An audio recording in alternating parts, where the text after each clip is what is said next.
Hello, and welcome to this brief tutorial on how to write a proper thesis statement. Now you may be asking yourself, what is the purpose of a thesis statement? And why do we need to focus on it prior to writing our essay? Well, the purpose of a thesis statement is really to express the main claim or main point of your essay. This thesis statement really serves as a roadmap to the reader and really helps convey the content, purpose, and overall organization of your paper. Without a proper thesis statement, many readers will feel lost as they read your very important essay. Now that we know the purpose of a thesis statement, let's talk briefly about where the thesis statement should always be placed in your essay. Each essay should contain a solid introductory paragraph, and your thesis statement should always come at the end of the introductory paragraph. This again should give your reader a very clear idea of exactly what your essay is about and what you are prepared to further explain in the body of your essay. So again, your thesis statement should always appear at the end of your introductory paragraph. So now that we know the purpose of a thesis statement and where that thesis statement should be placed in your introductory paragraph, let's talk a little bit about what a solid thesis statement should include. A solid thesis statement should always include a clear subject, a clearly stated opinion or stance on that subject, and then clear reasons why or support that again will support that stance. One way I like to think about it is every clear, solid thesis statement should always include a subject, an opinion or reasons, and a clear statement why. Remember, a thesis statement is always only one complete sentence long. Let's look at this brief example here. We have a clear subject, Rip Van Winkle. We have a clear opinion, that it will certainly leave the reader with a lasting impression. And then we have clear reasons why, with its mythological characteristics of a far-off land, enigmatic events, and extraordinary characters. Now that we know the formula of a proper thesis statement, let's remind ourselves of what a thesis statement is not.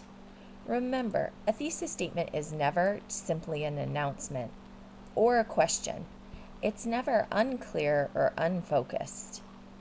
It's never too narrow or too broad. Remember, we always want it to be that one sentence in length so that it gives our statement clarity and purpose. It never includes the author's subjective self-I. We'll talk more about that in a minute. It's never simply a statement of purpose or merely a topic. And it's never ever a statement of a fact. Let's take a look at a couple of these things more closely and some of the common mistakes that I often see in thesis statements that are submitted. Remember, never make your thesis statement merely an announcement of your subject matter or a description of your attitude towards the subject. Let's look at this poor example. The subject of my paper is Rip Van Winkle. Again, this is simply an announcement of the subject, not a thesis. Hence, we put it under the poor category. I'm going to discuss Rip Van Winkle. Again, this is a statement of intention, not a thesis. Let's look at a better example. Washington Irving's humorous and whimsical story of Rip Van Winkle takes the reader into a world filled with exaggerated characters, breathtaking settings, and mysterious events that the reader can relate and compare to their everyday life. Again, here we have a clear subject, Washington Irving's Rip Van Winkle, a clear opinion that it will bring the reader in and allow them to relate it and compare it to their everyday life. And then again, we have clear support for that in the middle of our thesis. And that support is that it's filled with exaggerated characters, breathtaking settings, and mysterious events. Again, remember, a thesis is never simply an announcement. There's always more to it than that. Let's go on to our next common mistake that I often see. Remember, we never want to begin a thesis statement with the subjective self-I. Remember, even though this is your essay and your thesis, you are the author. You have the authority, and you want to speak and use that authority throughout your whole paper, beginning with your thesis statement. Therefore, never use the phrases "in my opinion" or "my thesis statement" or "in this essay I will give multiple reasons why." These are all poor examples of thesis statements and don't properly fulfill the requirements of a thesis statement. Remember, again, thesis statements should always contain a clear subject, a clear opinion or reasons to support that subject, and a clear why. Again, let's look at another solid example here. In Rip Van Winkle, Washington Irving creates a magical experience for readers through his use of mystical settings, exaggerated characters, and mysterious events. We have a clear subject again, Rip Van Winkle, a clear opinion that he creates a magical experience for the reader, and then a clear why. Let's go ahead and move on to another common mistake that's made. Remember, a thesis statement is never merely a statement of fact. A thesis always has a clear opinion that leads to discussion. So you never want to simply state a fact. Let's look at this poor example. Washington Irving is an amazing author. Although this may be true, it's simply a statement of a fact and doesn't really leave us anywhere to further discuss, explain. It really is a dead end to our paper. So again, looking at this better example, we want to make sure we always include a solid subject, a solid opinion, and solid reasons why.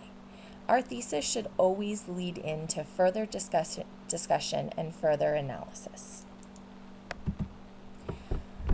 Let's look at our last common mistake. Remember, we don't want to ever express our thesis statement in the form of a question. You are the authority. When you're writing an essay, you always want to present your thesis statement with authority and with knowledge. When you present it as a question, that immediately puts your thoughts and your opinions in doubt. So never use a question when writing a thesis statement. So looking at this poor example, why should every person read Rip Van Winkle by Washington Irving? Again, poor example of a thesis and doesn't fit the requirements. In looking at our better example here, every person should read the short story Rip Van Winkle by Washington Irving because it allows the reader to connect to America's newfound mythology through the use of magical settings, mysterious events, and exaggerated characters. Again, we have a clear subject, Rip Van Winkle, a clear opinion that it allows the reader to connect with America's newfound mythology, and then clear reasons or evidence why it allows the reader to do that. A couple steps that will help you in writing your thesis statement is simply to make sure you always begin with clearly identifying what your subject is going to be for your essay and in your thesis statement. If you're writing about literature, make sure you always include the title of the work and the author's name. Next, once you've clearly identified your subject for your essay, you'll want to identify the main claim or opinion that you want to present in your thesis statement and in which you will support and explain in the body paragraphs of your essay. Remember, your main claim or opinion should always be tied directly to the essay prompt. Make sure you refer back to the essay prompt to identify what your essay should focus on. Once you've identified that main claim or opinion, make sure that you provide clear support and reasoning within the thesis statement. Remember, your support should be the main points you plan to cover in each paragraph of your essay. Let's look at one final example. With its mythological characteristics of a far-off land, enigmatic events, and extraordinary characters, Rip Van Winkle by Washington Irving will certainly leave the reader with a lasting impression. Again, we have a clearly stated subject, Rip Van Winkle, a clearly stated main claim or opinion that it will leave the reader with a lasting impression, and then we have clear support and reasoning for that opinion. So now that you know exactly what a thesis statement is, the purpose of it, and some common mistakes to avoid, I want to encourage you to leave right now and begin working on writing your thesis statement for your current essay assignment. Remember, don't wait, write now.